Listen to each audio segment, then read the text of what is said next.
नमस्कार। उम्मीद करता हूँ आप सब लोग अच्छे होंगे। मेरा नाम है Krishna Shukla. Life related topics में आपका स्वागत है। तो आज का टॉपिक है सुखी होने के रास्ते। जैसा कि पिछले एपिसोड में मैं आपको बताया था कि मेरे पास एक कागज है जिसके पीछे लिखा हुआ है दुखी होने के रास्ते और सुखी होने के रास्ते। दोनों तरफ 9 पॉइंट्स है, यानी कि 9 पॉइंट्स दुखी होने के रास्ते हैं, 9 पॉइंट्स सुखी होने के रास्ते हैं। तो पिछले एपिसोड में मैं आपको दुखी होने के रास्ते बता चुका हूँ, तो इस बार जानते हैं सुखी होने के रास्ते क्या है। देखिए, सुखी होने के रास्ते हैं काम में सदैव मस्त रहना। जब आप अपने काम में सदैव मस्त रहते हैं तब आपको बुरे ख्यालात नहीं आते हैं और आप गलत रास्ते पर नहीं जाते हो और आपको मतलब उल्टे सीधे विचार नहीं आते हैं। आप अपने जो काम में अगर आप मस्त रहते हो तो जिंदगी में तरक्की आपका होता रहता है। तो वो आपका सुखी होने का सबसे पहला रास्ता है कि जब आप अपने काम में सदैव मस्त रहते हैं। दूसरा पॉइंट है सोचो फिर बोलो, बहुत कम बोलो। मतलब कुछ लोग होते हैं बिना कुछ सोचे समझे जो है कहीं पर भी कुछ भी बोल देते हैं। देखिए, बहुत ज़रूरी है कि आप कहाँ पर हो, किस वक्त हो, किस जगह पे हो, ये सबसे ज़्यादा ज़रूरी समझना है। तो हर वक्त अगर आप ये सोचते हो कि मैं जो बोल रहा हूँ वो सच बोल रहा हूँ, किस तरीके से, मतलब आपको समय, सिचुएशन और व्यक्ति देखकर हमेशा बात करना होगा। तो उसके लिए हमेशा सोचना है, फिर बोलना है और बहुत कम बोलना है। कोशिश कीजिए कि कम से कम आपको बोलना पड़े, क्योंकि बहुत ज़्यादा बोलने वाले की जो वैल्यू है वो नहीं होती है। लोग उसका वैल्यू नहीं करते हैं, इज्जत नहीं करते हैं। तो इसके लिए सबसे ज़रूरी है कि अगर आप चाहते हैं कि आपका स्टेटस बना रहे, लोगों में आपका जो वैल्यू है वो बना रहे, उसके लिए आपको बहुत कम बोलना है। जब ज़रूरत हो तभी आप बोलिए। तीसरा पॉइंट है कभी कभी ना बोलना सीखिए। कुछ लोग होते हैं हर बात में हाँ करना सीख जाते हैं। मतलब कुछ भी चीज़ होता है, हाँ भाई चल ठीक है, कर देंगे। देखिए, गलत चीज़ है उसको हमेशा ना बोलना सीखिए, क्योंकि गलत का जब आप साथ देते हो ना तो आप भी गलत हो जाते हो। तो इसके लिए हमेशा ना बोलने का जो आदत है वो गलत के लिए हमेशा ना बोलने की कोशिश कीजिए। जब आप ना बोलते हैं ना तब आपके अंदर एक आत्मसम्मान की जो भावना होती है वो पैदा होती है, क्योंकि जब आप हर बात में हाँ बोलना शुरू कर देते हो तो उसमें क्या होता है कि आप भी उस चीज़ का भागीदार बन जाते हो। तो गलत चीज़ को हमेशा ना बोलने की कोशिश कीजिए। तो कभी कभी ना बोलना भी बहुत ज़रूरी होता है। चौथा होता है अपनी गलती स्वीकार कीजिए। कुछ लोग होते हैं कि अपनी गलती हमेशा एक्सेप्ट करना ही नहीं चाहते कि मैंने गलत किया हुआ है। अपनी गलती जो है हमेशा स्वीकार कीजिए, क्योंकि अपनी गलती जब आप स्वीकार करते हो ना तो उससे आप छोटा नहीं बन जाते हो। लेकिन आपको रियलाइज होता है कि आप गलत हो या सही हो ये इंपॉर्टेंट नहीं है, लेकिन आपके अंदर उस गलती को सुधारने का जो है, जब आप गलती को रियलाइज करते हो, जब आप गलती अपने आप एक्सेप्ट करते हो तो आप कुछ बेहतर करने की कोशिश करते हो कि चलिए इससे कुछ बेहतर किया जाए। तो जब भी आपका गलती हो सामने से आप सॉरी बोलिए, सामने से आप माफ़ी मांगिए। ये आपके अंदर की क्वालिटी जो है पैदा करती है और आपके रिश्तों को बचा के रखती है। पांचवा पॉइंट है व्यवहारिक बनिए। समाज में मतलब बहुत लोग होते हैं कि जो व्यवहारिक नहीं होते, किसी से कुछ बातचीत नहीं करना चाहते हैं या फिर किसी के लिए कुछ करना नहीं चाहते हैं। व्यवहारिक मतलब ये होता है कि आपके व्यवहार में वो चीज़ दिखना चाहिए।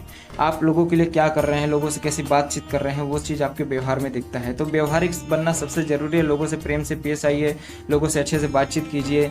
तो इससे क्या होता है कि समाज में आपकी एक रिस्पेक्ट बनी रहती है, समाज में लोग आपको वैल्यू देते हैं। तो ये सबसे ज़रूरी इंपॉर्टेंट है कि आपका व्यवहारिक बनना बहुत ज़रूरी होता है। तो जब आप व्यवहारिक बनते हैं तो व्यवहारिक बनने की वजह से आपका स्टेटस जो होता है वो थोड़ा अलग हो जाता है। पहले लिखो बाद में दो।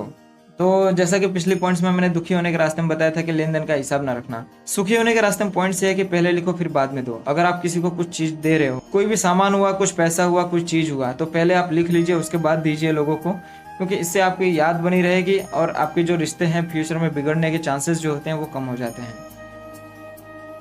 सातों चीज़ है सबकी राय लेकर निर्णय लो। आपकी जो मेहनत की कमाई होती है या फिर आपका जो समय होता है वो बहुत ज़्यादा वेस्ट हो जाता है। तो इसके लिए एक्सपीरियंस इंसान हो या फिर आपके जो घर के रिस्पेक्टेड पर्सन हो, उनसे आप हमेशा राय लीजिए। कोई भी चीज़ आप करने जा रहे हो तो उनसे हमेशा आप राय लीजिए कि मैं ये चीज़ करने जा रहा हूँ, ताकि आप कोई ऐसा चीज़ ना कर दे जो बाद में आप उसका गलत अंजाम आपको भुगतना पड़े। सबको सम्मान से बुलाओ। देखिए, ये चीज़ बहुत ज़रूरी होता है कि सबको सम्मान से बुलाओ। जब आप दूसरे को सम्मान देते हो ना तब आपका सम्मान बना रहता है। Give respect and take respect. क्योंकि जब आप छोटों को सम्मान से बुलाते हो तो छोटों की नज़र में भी आपका सम्मान बन जाता है। तो ज़रूरी है कि आप सबको सम्मान से बुलाइए। कुछ भी बात हो, कोई भी मैटर हो, चाहे झगड़े बवाल ही क्यों ना हो, आप सम्मान से बोलिए, सम्मान से। क्योंकि छोटी छोटी बातों में अभी अक्सर क्या होता है कि लोग बोलने का जो मतलब लहजा है वो लोग पहले वही चीज़ बिगाड़ देते हैं छोटी सी झगड़े के अंदर। सबसे ज़रूरी है कि आप अपने बोलने का जो लहजा है वो बरकरार रखिए, वो हमेशा सही रखिए, शुद्ध रखिए। क्योंकि अक्सर क्या होता है कि लोग अपने माँ बाप को भी उल्टा सीधा बोल देते हैं, लोग अपने माँ बाप का भी मतलब रिस्पेक्ट नहीं करते हैं। तो ये बहुत ही गलत बात है। अपने बड़ों का रिस्पेक्ट हमेशा करना ज़रूरी है, ऑफिस में रिस्पेक्ट रखना ज़रूरी है, कलीग के साथ हमेशा अच्छे से पेश आइए। ये सबसे ज़रूरी पॉइंट्स है कि सबको सम्मान से बुलाइए। जब आप सबको सम्मान से बुलाते हैं तो लोग आपको साथ देते हैं, लोग आपका सहकार करते हैं, लोग आपको अच्छा व्यक्ति समझते हैं और आप लोगों के नज़र में आपका जो सम्मान है वो बना रहता है। लास्ट और आखिरी पॉइंट, ज़रूरत ना हो उसकी खरीदी ना करो। ये सबसे इंपॉर्टेंट चीज़ है। आजकल लोग 90% चीज़ें ऐसी खरीद लेते हैं कि जो जिसका ज़रूरत नहीं होता है, और फिर क्या होता है कि मतलब यूजलेस चीज़ें खरीदने की वजह से उनको भारी कर्ज उठाना पड़ता है या फिर बहुत ज़्यादा पैसे उनका एक्सपेंस हो जाता है, जिसकी वजह से वो सेविंग नहीं कर पाते हैं। तो आज की जो महंगाई के दौर में ये सबसे ज़रूरी पॉइंट है कि ज़रूरत ना हो उसकी खरीदी आप मत कीजिए, क्योंकि अक्सर लोग वही चीज़ खरीद लेते हैं जिसकी ज़रूरत नहीं होती है। अक्सर आप देखते होंगे कि ऑफर में कोई भी चीज़ होती है कि जैसे ये चीज़ ऑफर में है, आप ले लीजिए, एक के साथ 4 फ्री है। तो जब आप ज़रूरत ना हो तो एक ही चीज़ खरीदिए ना, क्योंकि आपके पास पैसे उतने हैं। लेकिन फिर भी लोग क्या करते हैं कि नहीं, हमें फ्यूचर में फ़ायदा होगा। अरे अभी का आप देखो ना, अभी आपको कितना ज़रूरत है उतना ही आप लो, क्योंकि अब अक्सर क्या होता है कि उसमें आपको बहुत ज़्यादा पैसा वेस्ट हो जाता है।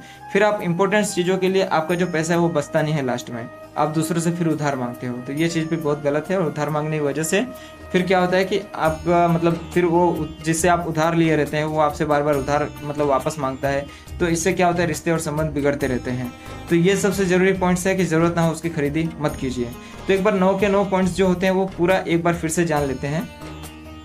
काम में सदैव मस्त रहिए, सोचिए फिर बोलिए, बहुत कम बोलिए, कभी कभी ना बोलना भी सीखिए, अपनी गलती स्वीकार कीजिए, व्यवहारिक बनिए, पहले लिखिए फिर बाद में दीजिए, सबकी राय लेकर निर्णय लीजिए, सबको सम्मान से बुलाइए, ज़रूरत ना हो तो उसकी खरीदी मत कीजिए।